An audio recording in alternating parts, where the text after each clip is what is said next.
Welcome to the Global Warwatch Network. You know, that quote sounds like something straight out of a movie, doesn't it? But it's not. This is the very real and frankly mind-bending future of air combat. We're talking about a move from the jets we know and recognize into a whole new era of autonomous warfare, laser beams, and intelligent drone swarms. So let's break down what this incredible leap in technology is really all about. But hey, before we get into all the cool stuff, if the future of military tech is your kind of thing, do us a favor and hit that subscribe button. That way, you won't miss a thing. Okay, so to really understand where we're going, we first have to know where we are right now. We need to set the baseline, and that means talking about the 5th-generation fighter. This is the tech that rules the skies today. So, what's the big deal about a 5th-gen jet? Well, it's a mix of some amazing capabilities. You've got advanced stealth, which makes it incredibly hard to spot on radar. Then there's the brain of the thing, superior avionics and sensor fusion that basically give the pilot a 360-degree view of the battlefield. It's like having superhuman senses. And they can fly faster than the speed of sound without using those gas-guzzling afterburners. That's called supercruise. It's all about being a sneaky, smart, and networked hunter. And these aren't just concepts on a drawing board. These are the kings of the sky right now. We're talking about America's F-22 Raptor and F-35 Lightning II, Russia's Su-57 Felon, and of course China's J-20 Mighty Dragon. These planes are the absolute pinnacle of what's possible, for now. Because as awesome as those jets are, what's coming next is, well, it's less of an upgrade and more of a complete revolution. It's not just a step up, it's like we're jumping to a whole new staircase. Let's see how these new ideas are creating a brand new way to fight a war. Take stealth, for instance. 5th-gen jets use what we call passive stealth. Their shape and special paint make them hard to see on radar. But 6th-gen, it's going for active stealth. Think about an octopus changing its skin color.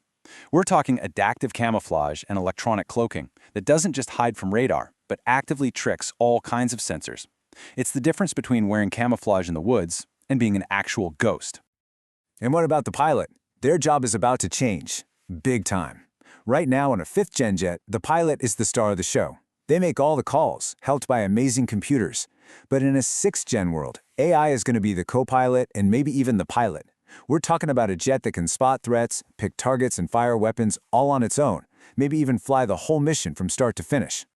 Now this is where it gets really wild. This powerful AI leads to one of the biggest game changers in military history, the idea of a single fighter jet commanding its own personal squadron of drones. The official term is manned-unmanned teaming, or MUMD for short. And look, this isn't just one person with a joystick flying a drone. No way. This is a true partnership. The pilot in the 6th-gen fighter becomes a sort of battlefield commander, directing a whole swarm of smart, autonomous drones that act as their loyal wingman. So, picture this. The main fighter flies up to the edge of a really dangerous area. It then unleashes its swarm of drones.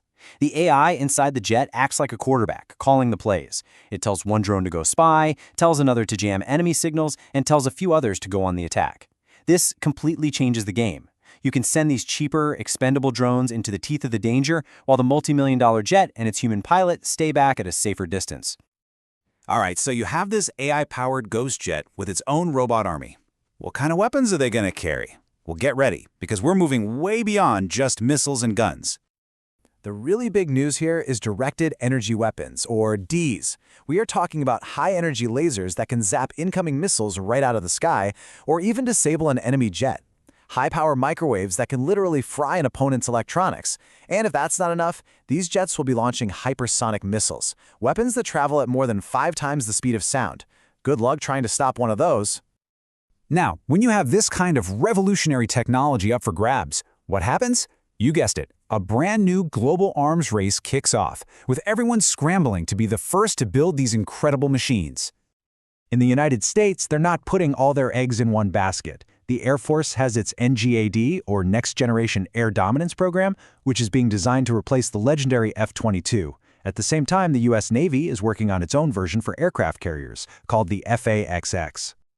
Across the pond in Europe, it's all about teamwork. You've got 2 big projects. There's the Future Combat Air System, or FCAS, which is a team-up between France, Germany, and Spain, and then there's the Tempest program, led by the UK, Italy, and Sweden. Both of these are putting a huge emphasis on that drone swarm idea we talked about. And of course, you can't have this conversation without including China and Russia. China is playing its cards very close to its chest, as usual, but it's pretty clear they're aiming to take a huge leap beyond their current J-20 fighter. And Russia, well, they've announced the MiG-41, a plane they claim will not only be hypersonic, but will be able to intercept targets way up in near space. Big claims for sure. Okay, this all sounds amazing, but let's pump the brakes for just a second. Going from these cool concepts to an actual combat-ready fleet of jets is an enormous challenge, and the outcome will have huge consequences for how wars are fought. There's some massive hurdles to clear. First, the AI. How do you build an artificial intelligence that you can truly trust to make these split-second, life-or-death decisions in the chaos of battle? Then there's the tech itself. You're building new stealth to beat new detection systems. It's a constant game of cat and mouse. And maybe the biggest hurdle of all, the unbelievable cost.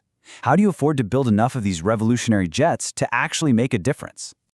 In the end, whichever nations can solve these problems first will likely define military power for the next 100 years.